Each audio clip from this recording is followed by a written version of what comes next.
of things where a lot of situations where, well, that there are so many possibilities because there is no single good recipe for the gap heuristic to work well, but that is true for the other heuristics as well, and still this is the best I know.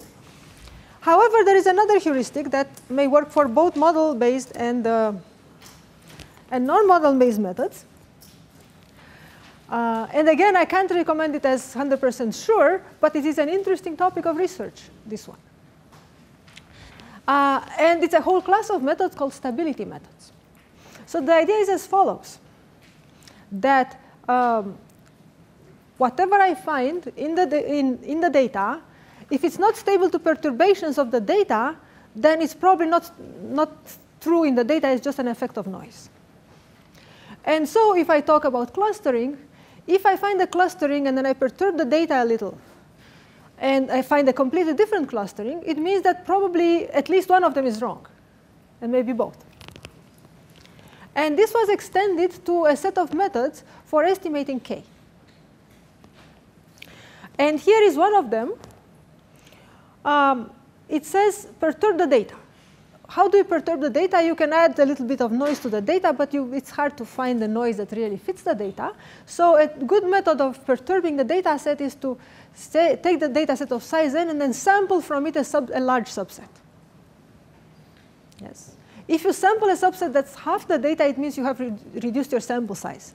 And so if you have fewer data, then a less complex model is supported. So you don't want to take half the data. You want to take almost all the data, and because you can't take n out of n and still have a perturbation, you are going to sample with replacement. So you are going to sample n points from your data, and some points will appear twice, and some will not appear at all. And take it as an exercise to calculate how many duplicates you'll have, or how many points will not appear. So what's the amount of perturbation? Yes. So resample your data and get a sample d prime, cluster that sample, compare with the original sample on the intersection, get a similarity, repeat many times, and see if for that value of k, you get a stable clusterings or not. That's the idea. And they have experiments in a journal paper that show that it does define the correct number of clusters on real data, on mixture data, and so on. Another idea. By the way, there's no proof that this should work. In fact, I don't want to go into the details, but there is a paper that actually reviews the literature very well. There are some proofs that apparently show it should not work. I say apparently because this is only when you only read the title of the paper. If you read actually the paper itself, they do not prove that it doesn't work. They prove that if you have a perfect clustering algorithm and infinite data, it should not work. No, if you have a perfect clustering algorithm, it should not work. But we don't have perfect clustering algorithms. Another one for model-based clustering, this perturbs the parameter. This perturbs the data in a very different way, separates the data into two samples, estimates a model on one sample, and then clusters the other sample with the same model, which means that the model has to be a good predictor of the other sample as well. Yes? So we cluster the data, and then we cluster it with a model coming from a different sample, and if they are different, we call it instability, and if this is persistent over many resamplings, we reject that k, or we choose the best k, the most stable k. Very nice idea, but they all have to be amended. For instance, and this plot is actually from the paper by Ulrike from Luxembourg, the review. For instance, if we do this for a mixture of 4 Gaussians, this is it's written stability, but in fact it's instability. So how much variation is between two clusterings that should be the same? And I have 4 clusters, so instability is minimum at 4. That's nice. But then, and it's larger at smaller than 4 and grows after 4, which is also nice. But if I have a data set with no clusters, I still get a minimum. It happens to be also at 4 this time, for some reason. So with data sets with no clusters, I have the same, more or less the same profile. If you think more, if you increase k over the true k, instability should grow. Again, because you have more degrees of freedom. It's not clear what will happen below the true k. So these methods actually don't select the correct k if you don't normalize by a null distribution.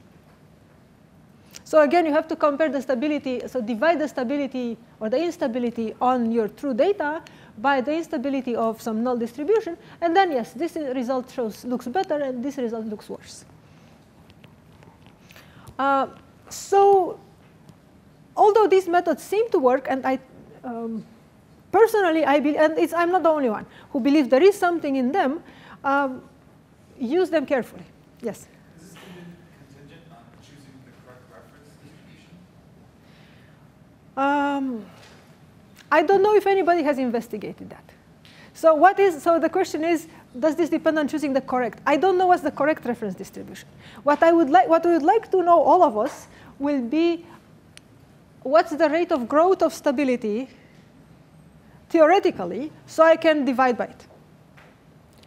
But that, and this is a good point to mention something. I put these curves up not necessarily to illustrate the methods, but also to illustrate a phenomenon that you will see over and over again when you do these plots over k. Whether it's the gap, or it's the stability, or there are other gaps for spectral clustering that I worked with, you always see two things. First of all, that there is a large sample regime where k is much larger than the true k. And there, whatever happens depends on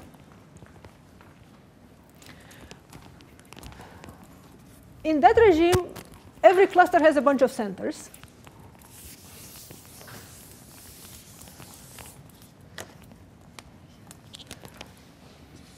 So this is a cluster, and it has a bunch of centers, and they partition the cluster more or less equally. And so this is a regime where whatever happens depends on what happens inside the clusters. Yeah? So this is very much like having a continuous density, because outside the cluster there is no data and no centers. So it's very much like having a continuous density where you sort of put more points and partition it between points, and let's say you compute stability.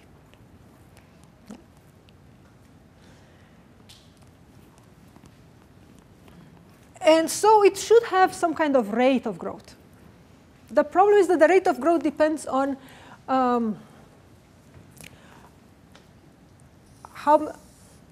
many true clusters there are and what their sizes are. So if these densities were uniform, I would know how to calculate the rate of growth. But they're not uniform. One is higher, one is lower. And so by the time you are in the regime where the rate of growth can be calculated, your k prime is way too large. So for the ranges of clusters that matter, supposing that we knew the rate of growth, which would depend on the cluster distributions, it will be noisy. However, it seems to be somewhat easier to detect when you have too many clusters than when you have too few clusters, because then you can predict that splits will occur in high density regions, and you can say something about that. And actually, there is a more modern method that I haven't described that comes with some proofs and detects whether splits occur in high density region versus splits occurring in low density regions. So there has been progress on this. Whereas when k is smaller than the true k, then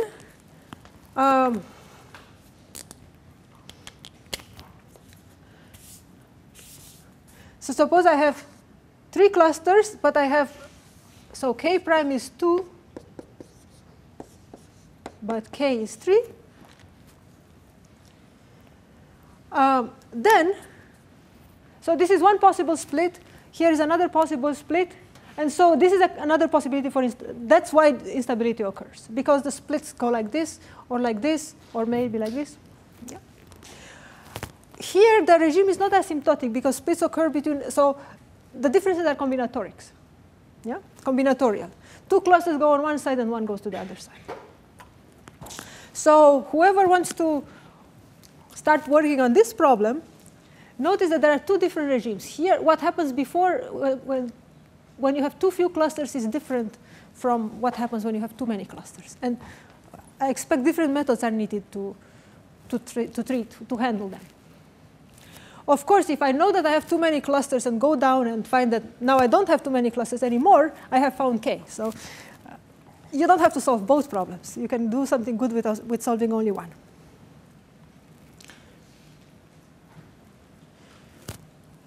OK.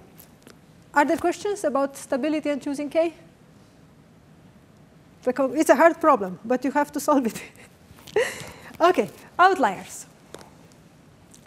I assume everyone knows what are outliers. Outliers are points which are far away from in low density regions of the data.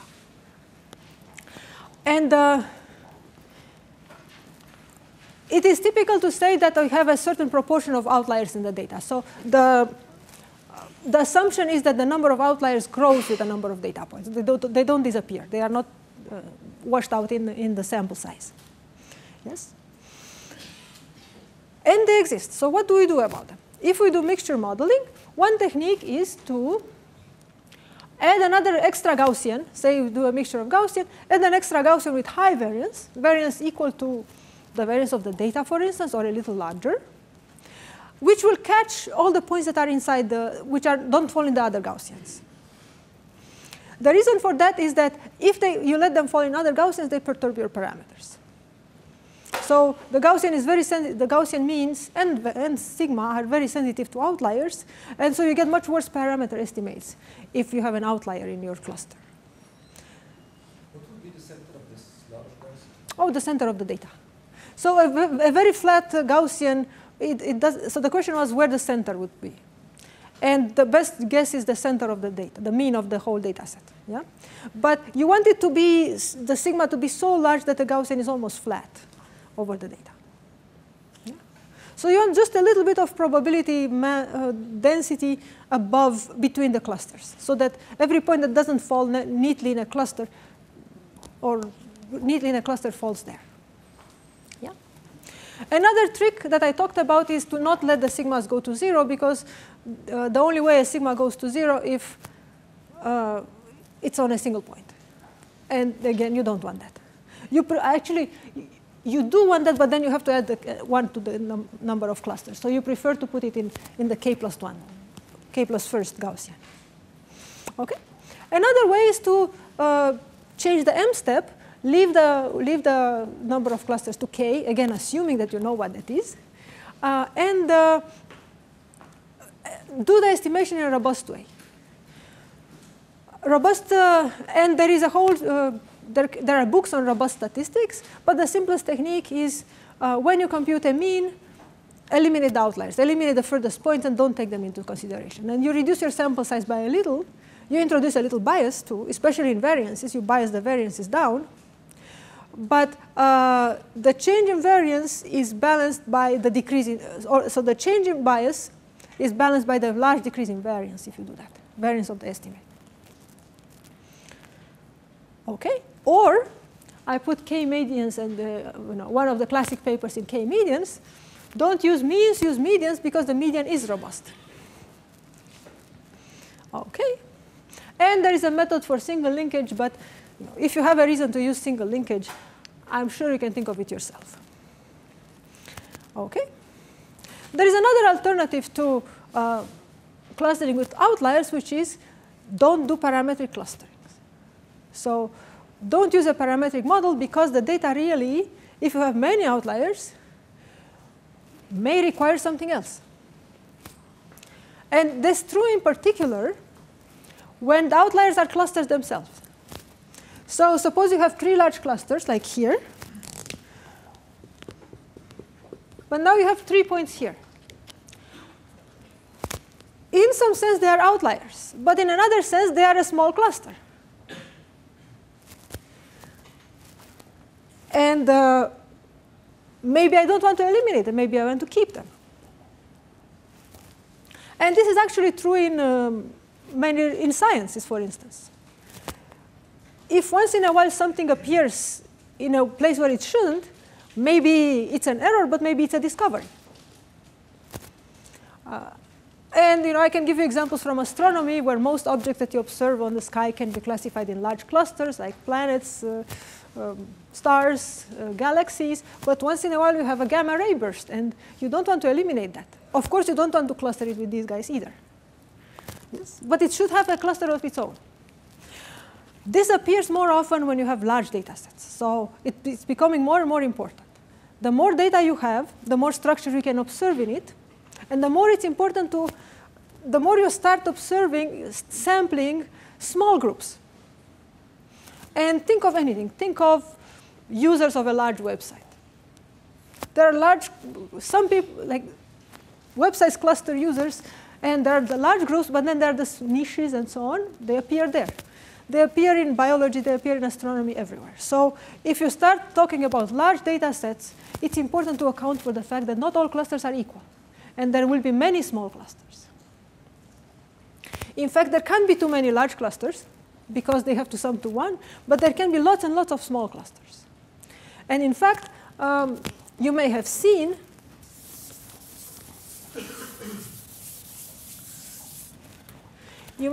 graphs like this, where this counts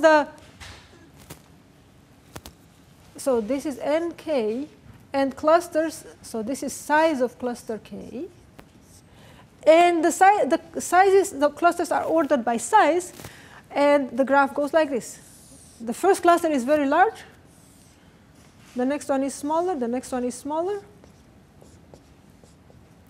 And they fall like 1 over k to some power r. So they don't fall exponentially.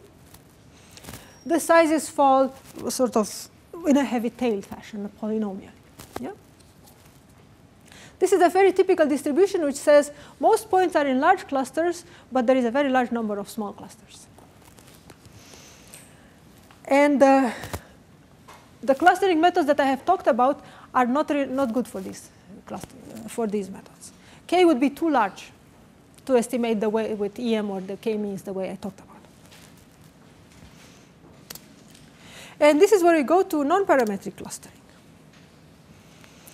So in non-parametric clustering, we don't prescribe K. But what we prescribe is a granularity. And granularity or smoothness. So the technical term is smoothness. It's a fine thing to say. It says, how salient should this group be before I call it a cluster? Yes. And saliency depends on number of points and how far apart they are from other points, how different they are from other points. Luckily, we don't have to think in terms of saliency. Each algorithm comes with a parameter, and that's a one-dimensional ruler that we can measure our smoothness along.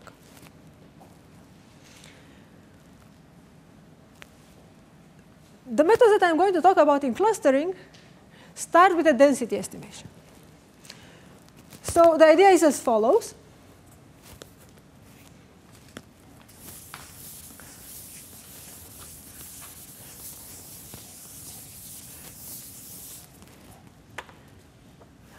I have data. If I do mixture modeling, I estimate a mixture density. Now I'm going to use what's called a non-parametric density estimate, because I need something like I need a continuous density for the methods. That's why. And these are data here. And then from it, I'm going to look at the peaks. So a mixture with k components has k peaks. Here, I don't know how many peaks I'm going to find, but each of them will be a cluster. So what's a non-parametric density estimator? It's something that looks like this. It's high here over the data. It's low again. It's high here. So it has an arbitrary shape. And so I can't tell in advance how many peaks it will have. It will depend on the data. And then I call this a cluster, this a cluster, and this a cluster. Yeah. How many of you know about kernel density estimation? Oh, not so many. All right. I'll do a quick review of it. Yes? If you have a continuous state space, do you have to discretize OK, so the question is, do I need to put them into buckets? No. And I'll explain why. So if I put them into buckets, I get something, a histogram, which is very stepwise. These methods really like to take derivatives to find peaks. So they really want a smooth density which has a first derivative. And I'll show in a moment how this is done.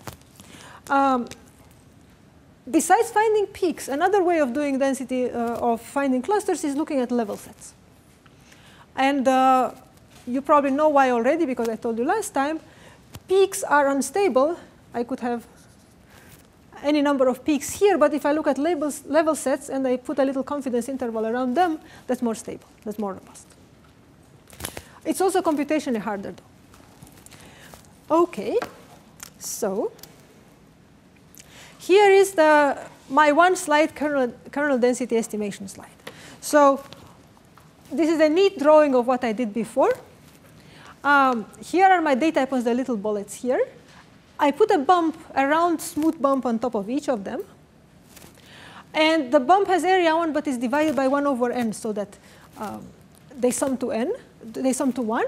And then I just take the sum of all these little bumpy functions, and I get this shape, which is a composition of bumps.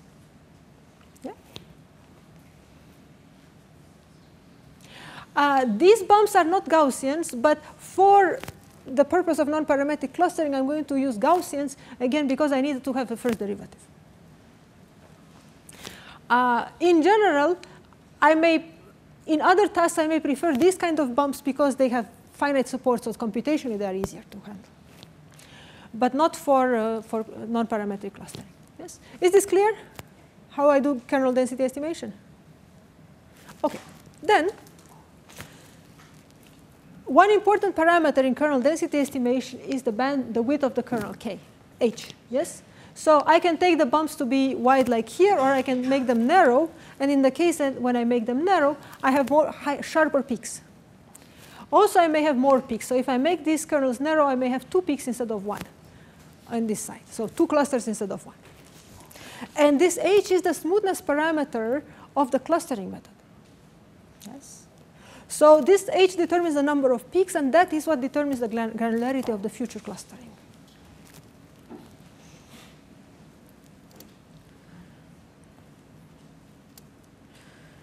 OK.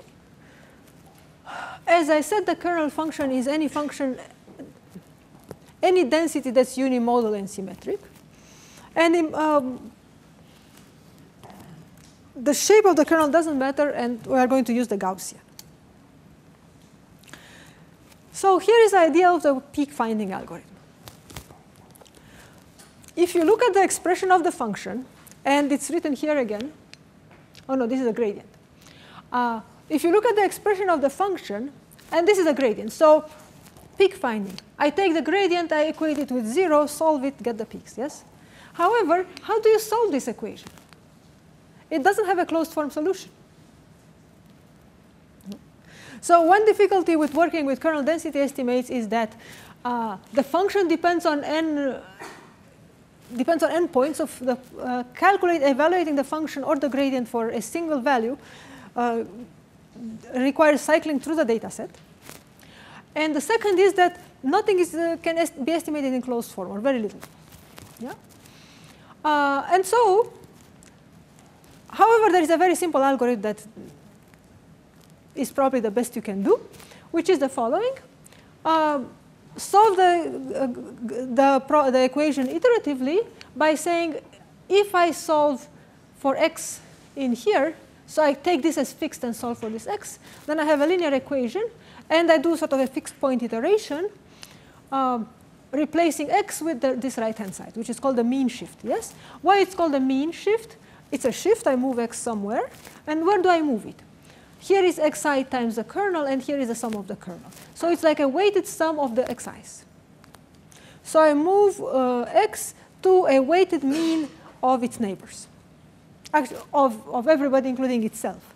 But the only ones that count are the neighbors, the nearby points. For the others, the kernel would be 0 or close to 0. Yeah? That's why it's called mean shift.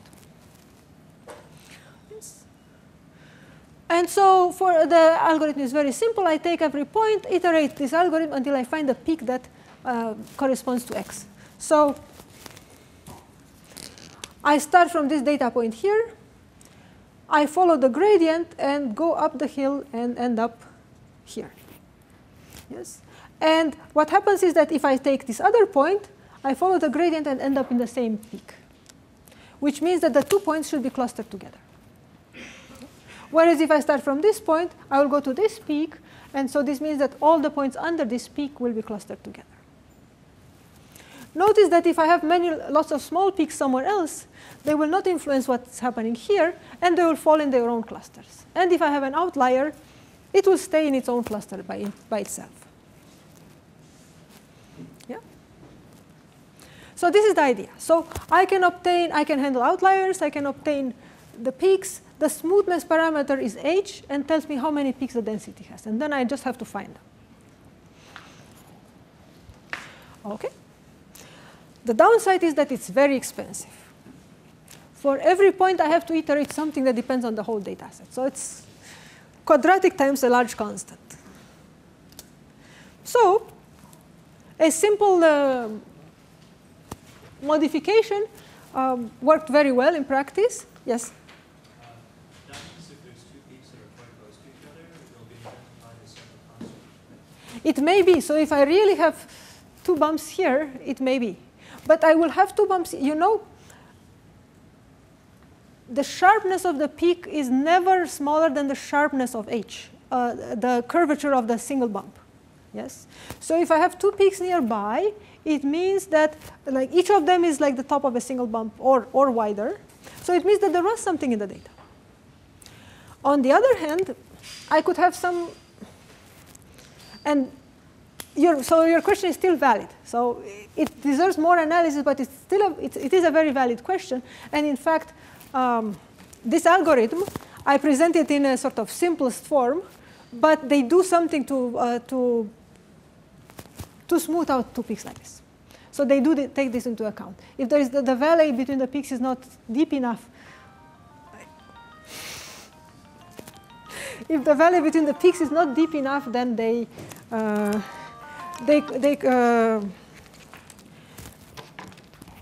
merge the peaks. Yes. Also, what they do is the following. They say I do this mean shift only for a subsample of the points. I hope to find all the clusters, and then assign all the peaks, and then I assign.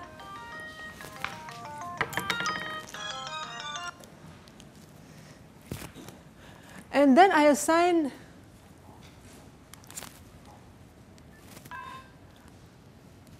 I basically assign everything else to the nearest peak, like in k-means.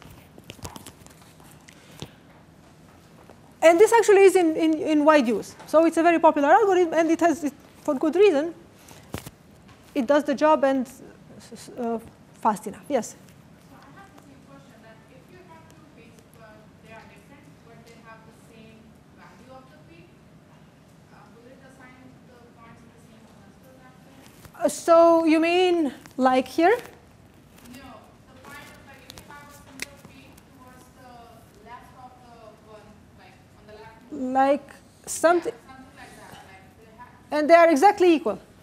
Yeah? No, because the points here, if I do mean shift, these points will be shifted basically towards this mean.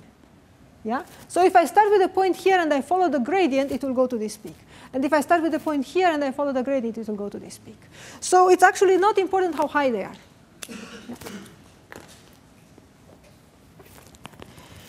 Yeah. Also, I want to say that if you do kernel density estimation, it is misleading to believe that you have to cycle through all the data to estimate the value of the function value. You only have to look at the neighbors because everybody who's far away is negligible. Even if your kernel doesn't, even if your Gaussian has infinite support, the contribution of the other points is negligible. So what you have to do is to have the right data structures for it. And they exist. Probably some of them were in what Professor Cleveland talked about yesterday. So look there first. And other are by Alex Gray and Andrew Moore, but more recently Alex Gray at Georgia Tech. So there exist algorithms and data structures that do kernel density estimation, spanning tree with very high dimensions and large data sets by looking only at the relevant points. So as long as you're not naive algorithmically, you can do it. And this is important because these methods are for large data sets. They're not for small data. OK. So this is a mean shift algorithm. Gaussian blurring. This is a very interesting algorithm. This is actually not a peak finding algorithm. So what it is? If you look at the for loop, it looks is almost the same as before. You have to look hard to spot the difference. The difference is as follows: that the for I is OK. So basically, here I take one point and I cycle until it goes to a peak. In the mean shift, I take every point, compute the gradient for every point, and then I move it. So I change the landscape. So here the peaks are fixed. The landscape is fixed, and the points kind of search their peak. In mean shift, I change the landscape. And this is actually a very drastic move. Points fall like, you can think of like a gravitational field that's pulling the points together. They fall at an accelerated rate. So it converges much faster than mean field. Fewer iterations, yes?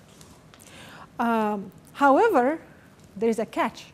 If you don't stop it, all the points will fall into one. So you're going to find one cluster. So you need to stop it somewhere. So the smoothness parameter, so there are two smoothness parameters, and it's not clear how they interact. One is the initial age, and the other one is how long you run it. Because clusters will form, and then clusters will start merging, and so on. Which is good because you may actually want to have a hierarchical structure for clustering. So you can get different levels of granularity by looking at the steps of the algorithm as it proceeds. So you can get more than one clustering. OK?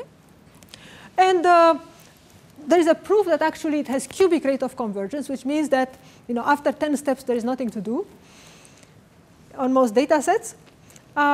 Also, there is a reasonable criterion for stopping it that looks both at how far the points move. If they don't move anymore, then it's time to stop or slow down, and how high the entropy of the variation of these moves is. Yeah? This is heuristic, so there is no proof that this is the best criterion. It's just a reasonable criterion. OK. So these were the two algorithms that depended on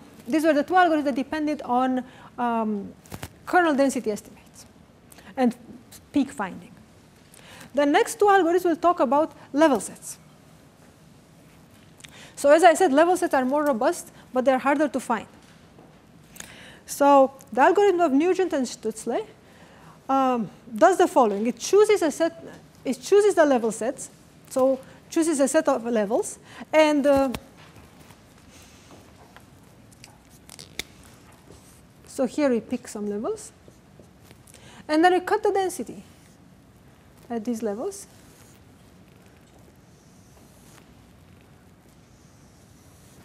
And see how many components we have. And these are the clusters, yes? So if we cut at this level, we find 3 clusters. So if we cut at 0, we find 1 cluster. Yeah. Then we cut here, we have 4 clusters.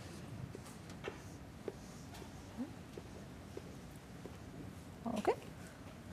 Then if we cut here, this cluster has disappeared, but these 3 others continue. They continue for an extra step. And then above this level, we have only this cluster.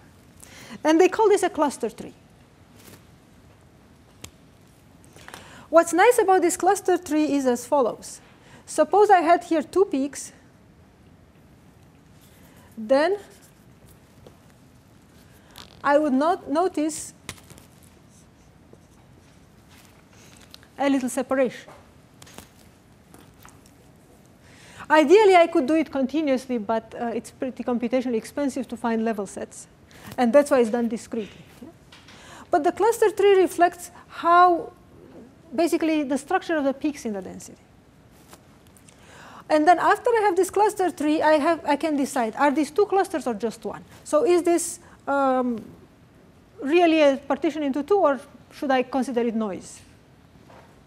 And to see if it's noise or not, they have a confidence interval Weiss method to find what's the confidence interval around this density. And if this split falls inside the confidence interval, then it's not considered a significant split. Yes? How would you select your y-axis? How do I select the y-axis? So you mean how do I select these points? I think they just take a grid. Of course, if you have confidence intervals, you know you don't have to take them too close. But this is mainly for computational reasons. You want it to be continuous. In fact, I don't know if they have a method. No, it's pretty hard. OK, so what you want is to be continuous, but you discretize it because it's very hard to find. So for a one-dimensional distribution, it's not hard to find level sets. Also, it's OK for two-dimensional distributions. But for three-dimensional distributions, I don't know if there is an algorithm. If there is one, tell me.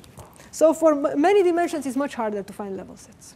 Also, for many dimensions, you need a lot of data to be confident. So this is strictly for low dimensions, unfortunately. But I must say, kernel density estimation is also for low dimension. So the methods, the non-parametric methods, work well or are designed for low dimensions, really. We'll talk about other things that work for high dimensions as well. But so far, all we've seen works in low dimensions. This for 2 to 3. Kernel density estimation, again, past 3 or 4, you need a lot of data. Also, if you have, in kernel density estimation, if you have more dimensions, you may have different kernel widths on different dimensions, which means more smoothing parameters, and that's tricky. It's hard to choose. Like, it's harder to choose them. Okay, but the idea is simple. Any questions? Then, because this only works in low dimensions, the same authors had an idea that would work in high dimensions. And that's as follows. Instead of estimating, doing a kernel density estimation, they do a minimum spanning tree between the points. And then, suppose we do it in one dimension, because we have the figure here. Then here we have short edges, here we have low edges. In high dimensions, it's hard to find peaks. But what you can do is to look between points, because what you want is to separate the points. Yes? You don't want to partition where there are no points. So if you can separate the points into clusters, that's enough. So in high dimensions, if you look at the minimum spanning tree between points, you can actually check the density along, let's say, the edge between these two. And if you see that the density dips, if you discover that the density dips near 0, you say, aha, these are between different peaks. That's not entirely true, because in high dimensions, there may be another path that goes through high density regions. But if you do it edge by edge, and then check connectivity along edges, again, you're not guaranteed, but you can hope that you have actually separated the points into clusters. And because you're looking along edges between points, you can be in any number of dimensions you want. The catch is that you still have to rely on a density estimate along the edge to do it.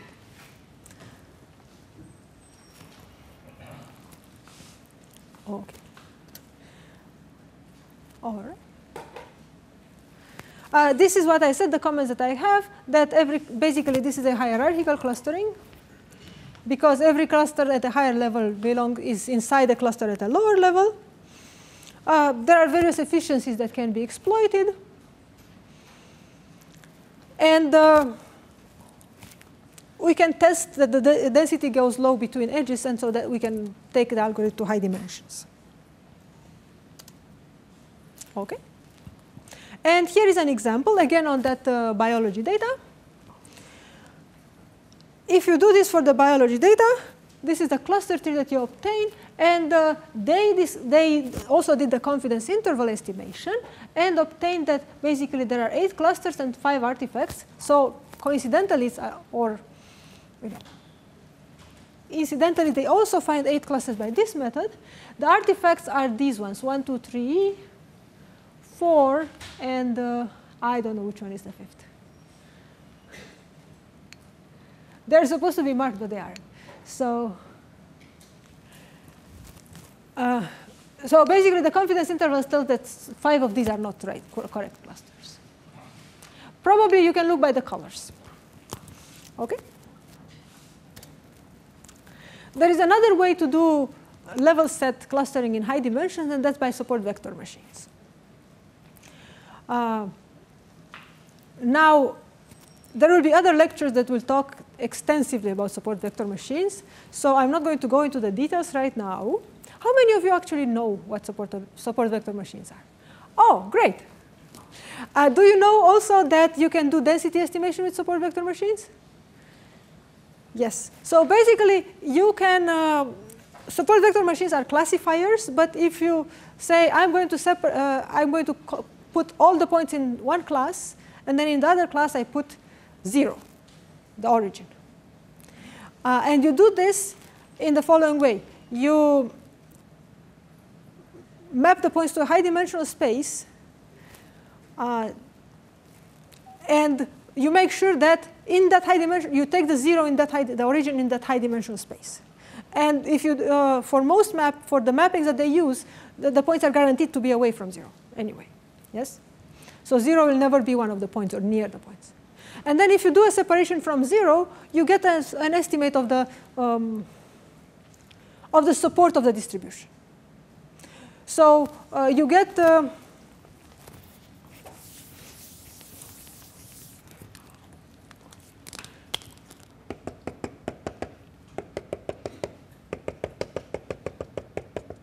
if your data look like this, support vector density estimation will do something like this. Separate the areas where there is data from the areas where there is no data. And there is a smoothing parameter that comes from the kernel that you choose in support vector machines. OK? And then this guy said, OK, if I can estimate the support, I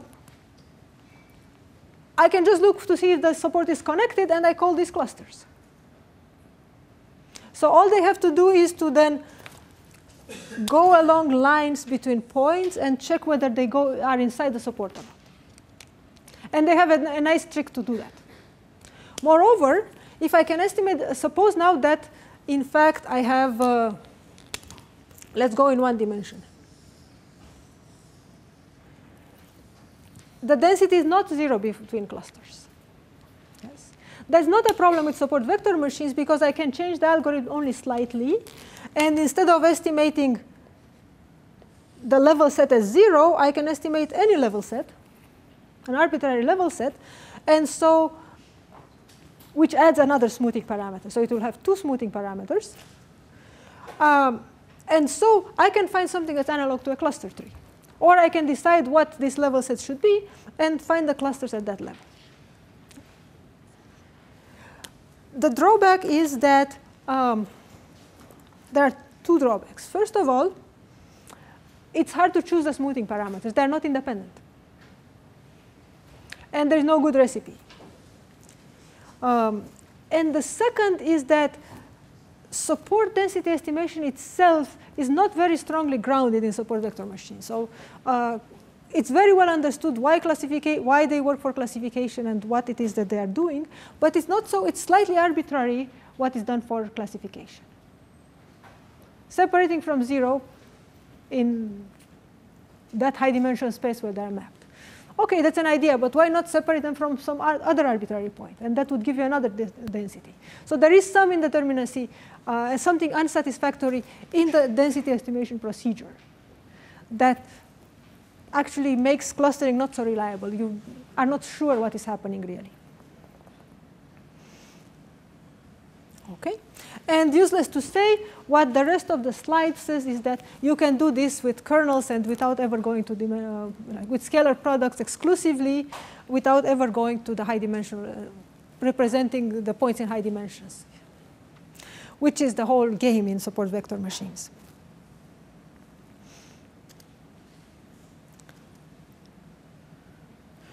Okay. Again, if we play this kind of game, the kernel used in support vector machines is the Gaussian kernel. They call it RBF kernel, but it's the same. It's a Gaussian scaled by Q, so Q is one of the smoothing parameters. The nice thing about this kernel, as opposed to others, is that it puts little circles around the data. So basically, this figure is a composition of many little balls. And if I take the kernel size to be small, in fact, I will get jagged cluster boundary. So that's what Q does. And then there's the second parameter, P, which establishes the level set, like how high I cut in the density.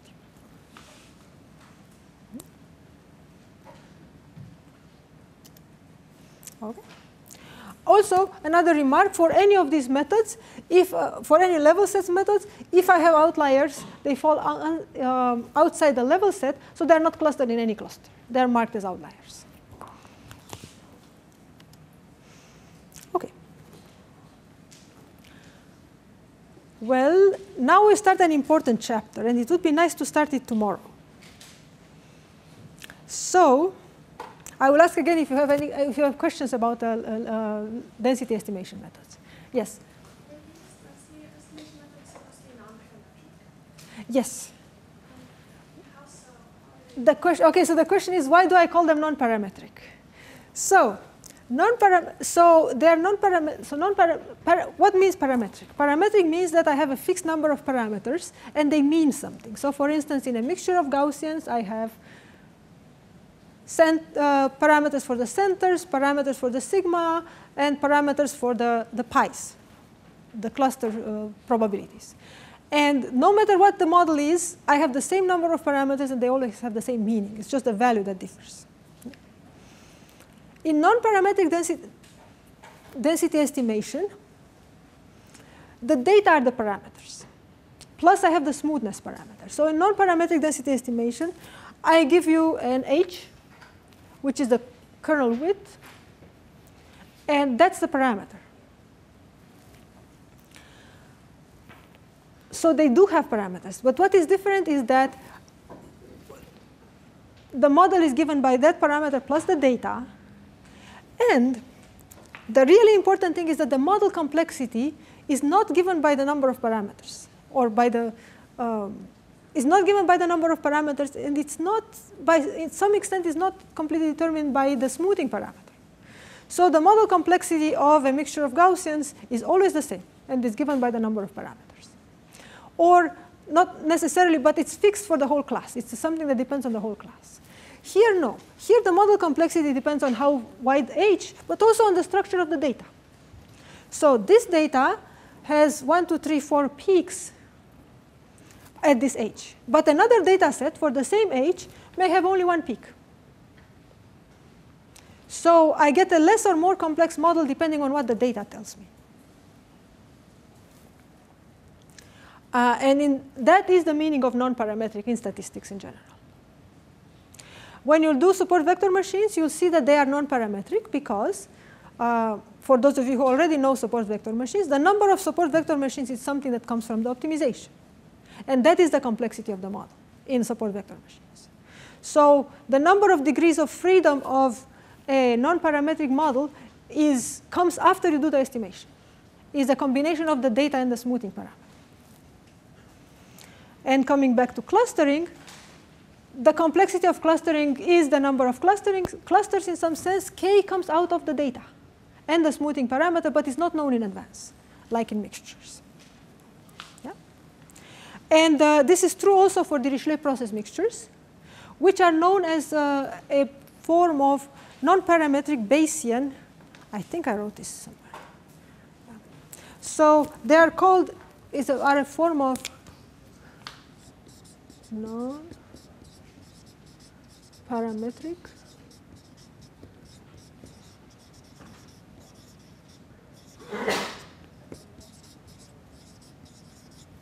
Bayesian models. So for those of you with an inclination for statistics, what we've done so far is frequentist. Now we're going to do something Bayesian. And I'll explain that next time. As you will see, they're a combination of parametric and non-parametric in the sense that it's a mixture. And Fk is, assume Fk is a Gaussian. So we have a mixture of Gaussians. However, the non-parametric part is that we don't know beforehand how many Gaussians there will be. That's the non-parametric part. That is established by the model. OK, and with this, I'll stop and take questions, if there are any. OK, thank you.